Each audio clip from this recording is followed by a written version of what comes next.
There's a specific kind of exhaustion that has nothing to do with sleep. You know exactly what I mean. That feeling at the end of a day where nothing catastrophic happened, but you're hollow anyway. Someone said something. Someone didn't say something. A message you sent sat there unanswered. A door closed that you needed open. And now you're in your own head at midnight, rehearsing conversations that are already over, preparing arguments for people who aren't even in the room. Most people call that being human. The Stoics called it captivity. And what makes it devastating is this: you walked into that prison yourself. Handed over the key, probably smiled while doing it. There were men, actual historical men, not symbols, not myths, not motivational poster figures, who endured things that would shatter most people alive today. Exile, torture, enslavement, the death of children, the collapse of everything they built. And they moved through those experiences with a quality of mind so rare it looks almost inhuman from where most of us are standing. It wasn't that they felt nothing. It's that nothing owned them. What you're about to hear isn't inspiration. Inspiration is a sugar rush. This is something else entirely. 10 principles. 10 actual philosophical tools that the most resilient minds in recorded history used, not to feel better about their circumstances, but to become genuinely free of them. Psychologically sovereign, unmovable at the core. If you've ever watched yourself react in ways you immediately regret, if you've ever handed someone control over your entire day with a single sentence, if you've ever looked in the mirror and felt like someone else is running the show, this is for you. Subscribe to Sovereign Mindset, not because the algorithm needs feeding, because the person you're capable of becoming deserves better than a mind anyone can walk into and rearrange. Let's go. The architecture of purpose. In the 1st century AD, a man sat on the floor of a Roman slave quarters and thought thoughts so clear and so powerful that they are still being read 2,000 years later. His name was Epictetus. He owned nothing. Legally, he was property. His body didn't belong to him. His time didn't belong to him. His location, his labor, his future, none of it. And yet, his owner, a man named Epaphroditus, once decided to test whether Epictetus could be broken. He began twisting Epictetus's leg, slowly, methodically, waiting for the scream, the begging, the collapse that would confirm his power. Epictetus said, quietly, without drama, "You are going to break it." The leg broke. Epictetus looked at the man and said, "Did I not tell you?" No rage, no tears, no bargaining. Read that story and the instinct is to look for the trick. What was he on? Was he numb? Was he dissociating? Because that kind of stillness in that kind of moment seems like it requires something supernatural. It doesn't. It requires something most people never build. Purpose that lives entirely inside yourself. Not a goal. Goals are external. A goal can be taken from you. A goal depends on the world cooperating. What Epictetus had was something different, a standard, an internal measure of who he was and what he would be, completely independent of what anyone did to him or took from him. His purpose was not to become free. His purpose was to be the kind of man who thought with clarity, lived with integrity, and refused to be reduced by pain. That purpose existed in a space no chain could reach. Most people build their identity around outcomes. The job, the relationship, the recognition. And when those things collapse, and they will collapse, some of them, at some point, the identity collapses with them. Because there was nothing underneath. Marcus Aurelius, Emperor of Rome, the most powerful man alive during his time, wrote something in his private journal that no one was ever supposed to read. He wrote it for himself. A reminder. You have power over your mind, not outside events. Realize this and you will find strength. He wrote it to himself. Not to the Senate, not for a speech, for himself. Because even an emperor, maybe especially an emperor, needed to return to that foundation every single morning. Every day is a drift or an anchor. The chaos of the world is constantly pulling at you, opinions, obligations, crises, comparisons, noise, and without something fixed at the center, you go wherever it pulls. Purpose is the anchor, not ambition, not a vision board, a deep, settled answer to the question, Who am I, and what will I refuse to betray no matter what this world hands me? If you don't have a clear answer to that question yet, everything else we talk about today will give you the tools but not the foundation. Find your answer. Write it down. Return to it before the world gets to you each morning. That is your fortress. And a fortress, once built, decides what enters the gate. Here's a question nobody asks often enough. What are you letting in? Not through your front door. Through your mind. Because most people are running an open border policy on the most important real estate they own. Every opinion someone forms about them enters freely. Every piece of algorithmically engineered content designed to make them feel inadequate enters. Every news cycle calibrated for maximum anxiety enters. Every offhand comment from someone who barely knows them enters and somehow stays for weeks. Then they wonder why they feel like they're losing a war no one declared. Marcus Aurelius governed the Roman Empire during a period that included devastating plague, multiple wars on multiple fronts, and a court filled with men who were actively working to remove him. The pressure was, by any objective measure, extraordinary. And yet he wrote with a precision and calm that made historians wonder for centuries if the journals were really his. They were. His secret wasn't that he was unmoved by events. It was that he watched his own mind the way a skilled general watches the terrain. He wrote, "The first rule is to keep an untroubled spirit. The second is to look things in the face and know them for what they are." Notice that order. The untroubled spirit is not the result of looking clearly, it's the prerequisite. Modern neuroscience has spent decades catching up to what the Stoics understood intuitively. Your thoughts are not facts. They are not you. They are more like weather patterns. They move through, they change, they are not the sky itself. The question is whether you notice the difference. When something enters your mind and starts pulling on you, anxiety about a conversation, anger about a situation, that low-grade hum of comparison that social media was specifically designed to generate, don't fight it. Fighting gives it weight. What you resist tends to calcify. Instead, observe it. Name it with the precision of a scientist. This is envy. This is the need for approval. This is fear wearing the mask of anger. Once you can name it, you've created distance between you and it. And in that distance lives your actual choice. Then ask one thing. Does this serve who I am choosing to be? If the answer is no, you release it. Not with force. More like opening your hand and letting a bird go. No drama. No ceremony. It moves on. Seneca wrote to his friend Lucilius, in a letter that has somehow survived 2 millennia. Everything is alien to us, Lucilius. Only time is truly ours. If that's true, and I believe it is, then what you allow to occupy your mind, hour by hour, is the most consequential decision you make. More than your career choices. More than your relationships. More than your habits. Because your mind is the environment where your entire life is actually experienced. Guard the gate. Choose what enters. The city of your mind reflects the decisions you make at its walls. The Alchemy, 64 AD, Rome. A knock at the door. Seneca was in his home when the messenger arrived with the news. Nero, the emperor he had once tutored, the man he had spent years advising and educating, had ordered his death. He had a matter of hours. His friends collapsed into grief around him. And Seneca looked at them, calmly, without apparent distress, and said something remarkable. He said, essentially, where are those philosophical principles we've been practicing? What was all of it for, if not this moment? Then he sat down, opened his veins, and spent his remaining hours dictating philosophy to his secretary. That is not a performance. That is the end product of years of deliberate practice. Because Seneca had been attacked, mocked, accused of crimes he didn't commit, politically destroyed and rebuilt multiple times throughout his life. Criticism, from people far more important than most of us will ever encounter, had been a constant companion. And he had learned to do something with it that most people never learn.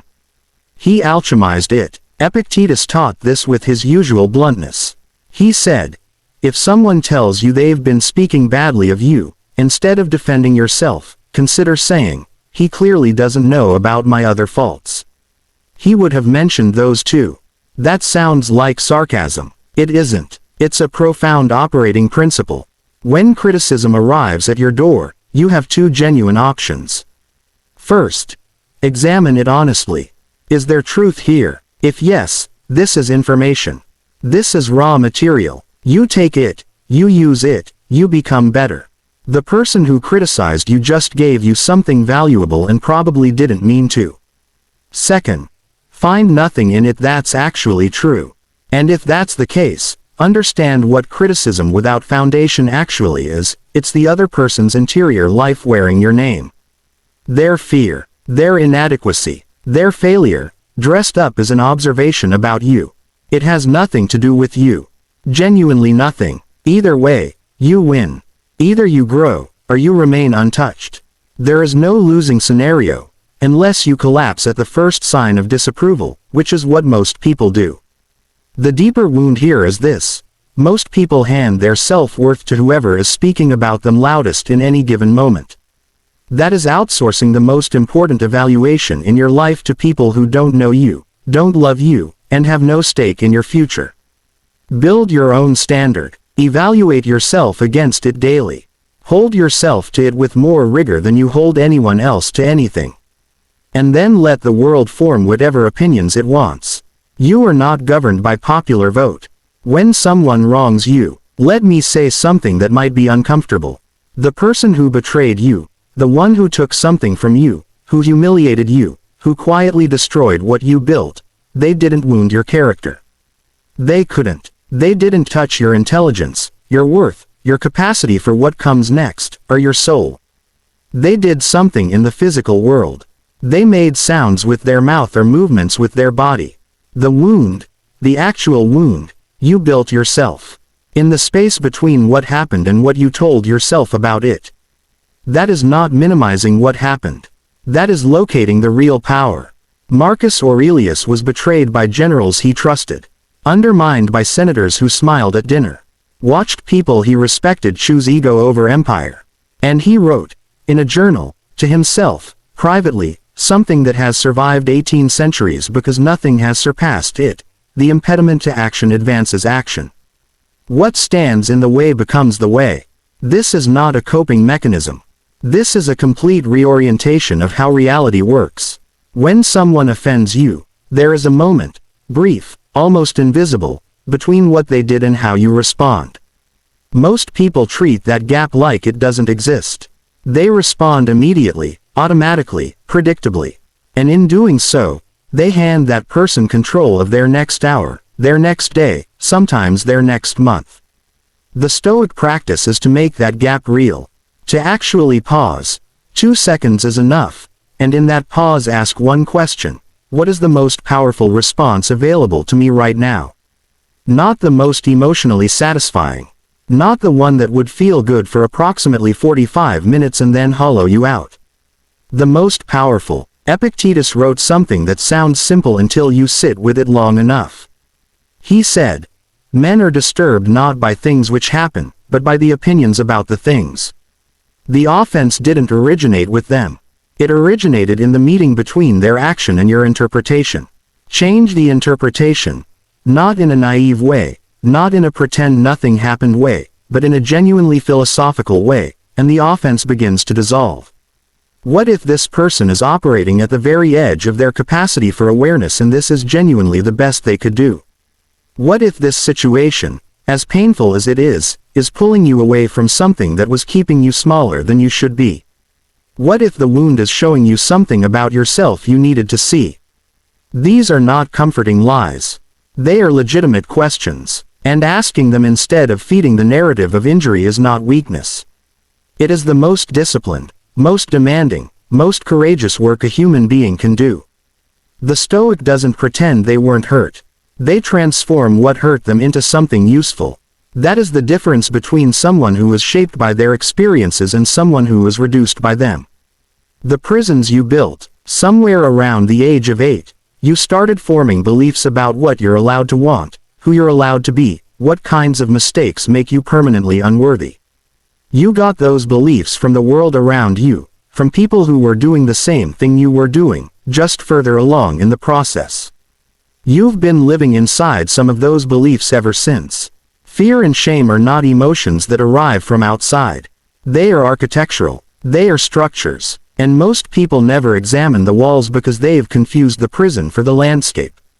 Here is what the Stoics understood about fear that took modern psychology centuries to catch up with. Fear is not a signal that something is dangerous. Fear is a signal that you've assigned power to something external.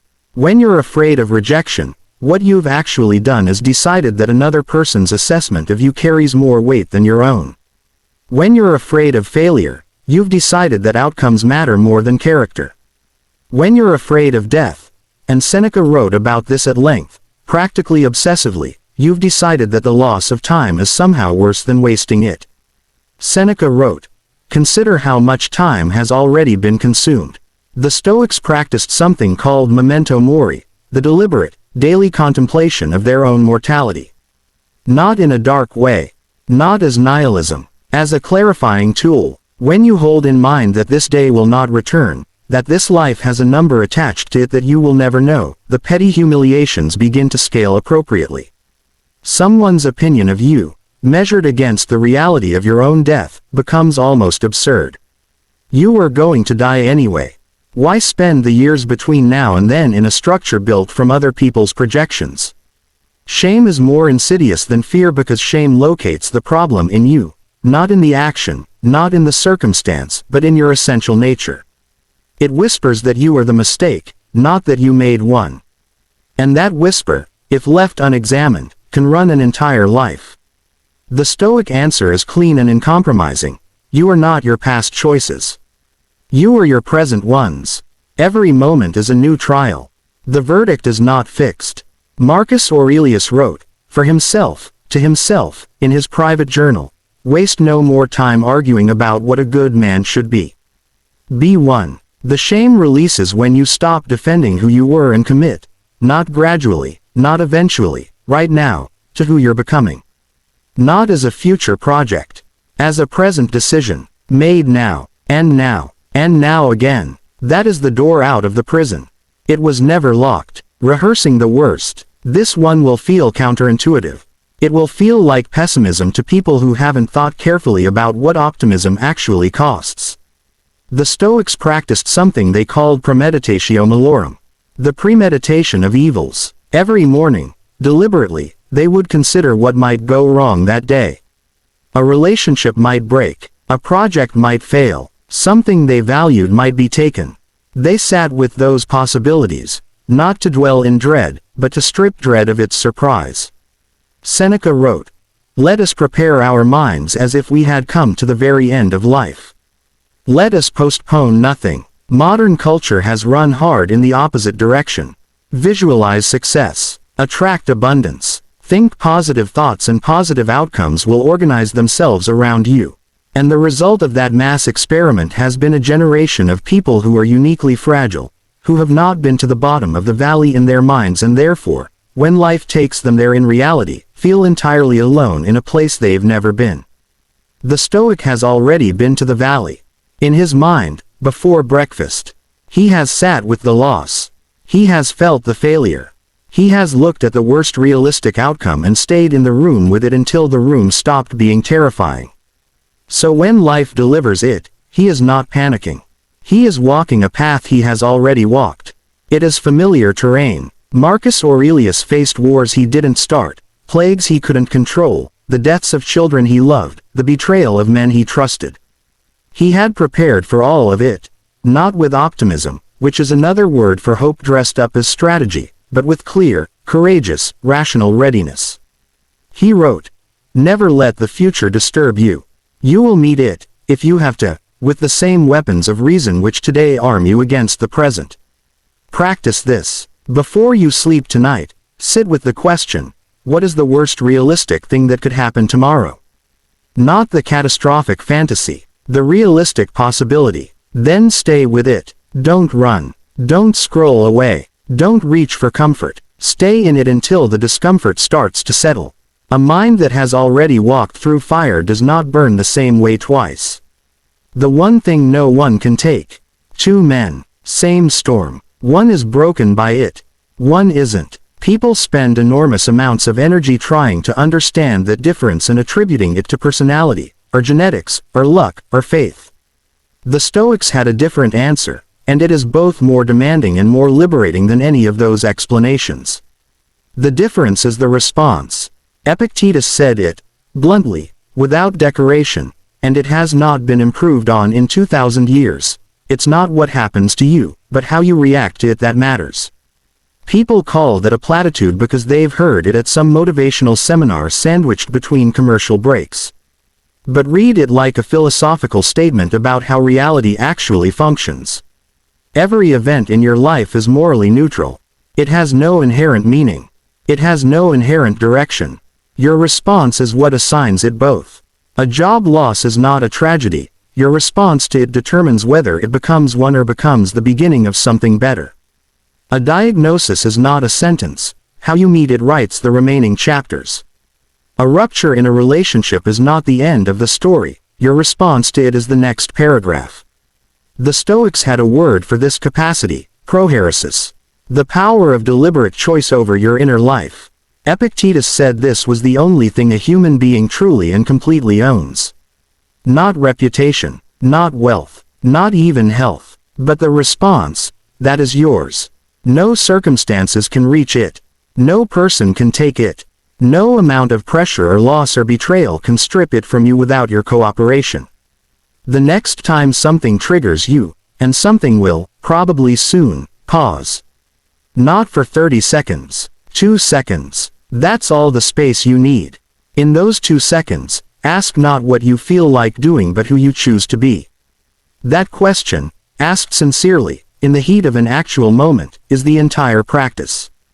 Everything the Stoics wrote, everything we've covered today, is in service of that 2-second pause and that one honest question. Everything follows from your answer. The only battlefield that matters. Epictetus opens his handbook, the Enchiridion, the manual he gave to his students, with the most important distinction in Stoic philosophy. Some things are in your control, he writes. Some things are not. What's in your control?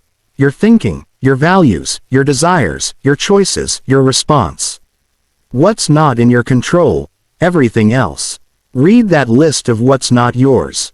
Your body, your reputation, other people's opinions of you, whether your work is recognized, whether the economy cooperates, whether the person you love stays. None of it, not yours. Most people live in a state of constant low-grade exhaustion because they are spending enormous amounts of energy attempting to manage things that were never in their jurisdiction. Trying to control how someone feels about them. Trying to guarantee outcomes in a world that guarantees nothing. Trying to build a sense of security on foundations that by their very nature can shift. Marcus Aurelius. You have power over your mind, not outside events. Realize this, and you will find strength. That word, realize, is worth sitting with. Not intellectually acknowledge, actually realize. Because most people know this at the level of a bumper sticker and continue to live as if it isn't true. The practice is in the application. In the actual moment when someone criticizes your work and your first impulse is to manage how they perceive you, stopping and redirecting that energy toward what you can actually affect. The quality of your thinking, the precision of your work, the character of your response. This is not resignation. It is the opposite of resignation. It is radical focus. The Stoic becomes terrifying, in the best sense, because while everyone else is scattered across 1,000 uncontrollable variables, the Stoic has concentrated every resource on the only variables that actually belong to them. They are not trying to win by controlling more. They are winning by demanding less of the world and more of themselves. Decide today, with specificity, not in principle, what is actually yours to influence. Then put everything there. Let the rest pass without ceremony. That single reorientation, practiced consistently, restructures a life. What you actually are. Zeno of Citium, who founded Stoicism on the steps of a painted porch in Athens around 300 BC, taught that human beings are unique in the natural world for one reason: we can reason. We can step back from our own instincts and choose a response that isn't automatic. That capacity, the ability to pause between impulse and action, is not just a feature of being human. It is what being human means, fully lived. When you act from pure reactive anger, you are living below your nature. When fear makes every decision for you, you are living below your nature. When you abandon what you know is right because approval feels safer, you are living below your nature. Living according to nature, as the Stoics meant it, is not about simplicity or the outdoors or any of that. It's about living inside what is real, what is now, what is genuinely yours to engage with. Not the past, that is sealed. Not an imagined future, that doesn't exist yet.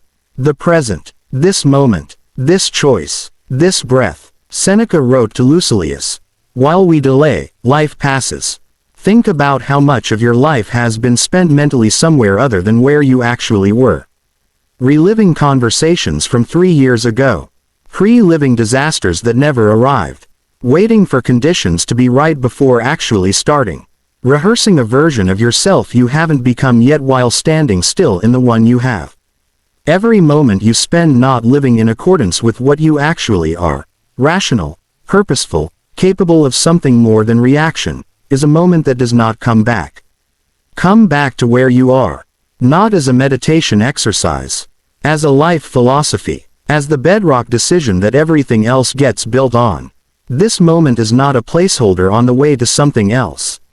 It is the thing itself.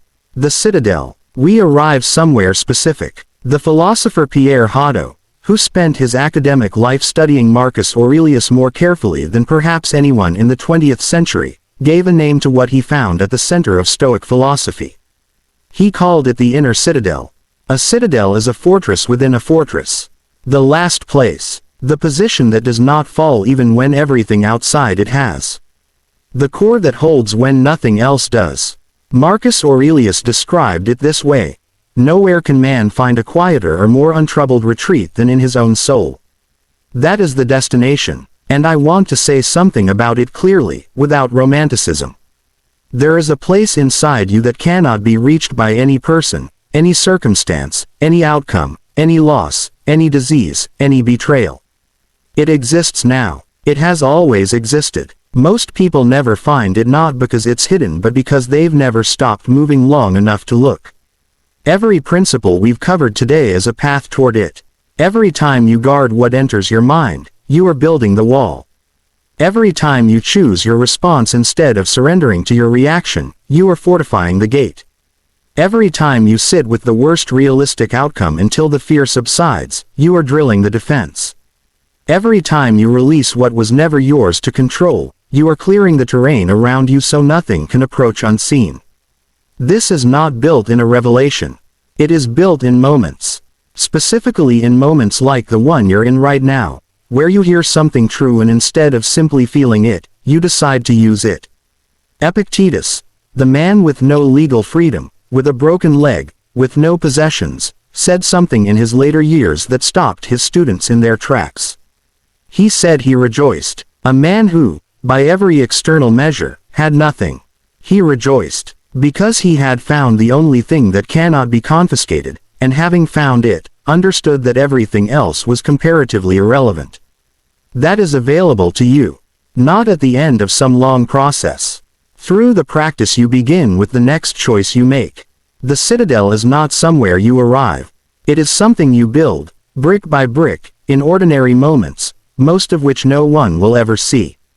The world will test you. People will let you down. Things you built will break. Plans will fail in ways you didn't anticipate and couldn't have prevented. None of that changes. What changes is your relationship to all of it. And that relationship is entirely, completely, 100% within your power to construct.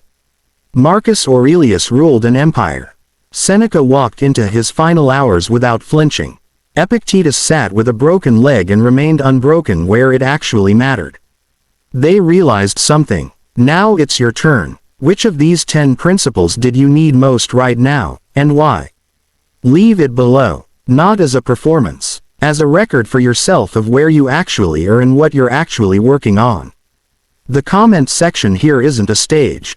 It's a conversation between people who take this seriously. If this reached something real in you, share it with someone who's been carrying something they don't have the tools to put down yet. They might need exactly this. Subscribe to Sovereign Mindset, not because subscriptions matter, because consistency matters. And what we're building here, this architecture of mind, requires return visits. The Stoics didn't read one letter and become untouchable. They practiced daily. Show up tomorrow. We'll be here.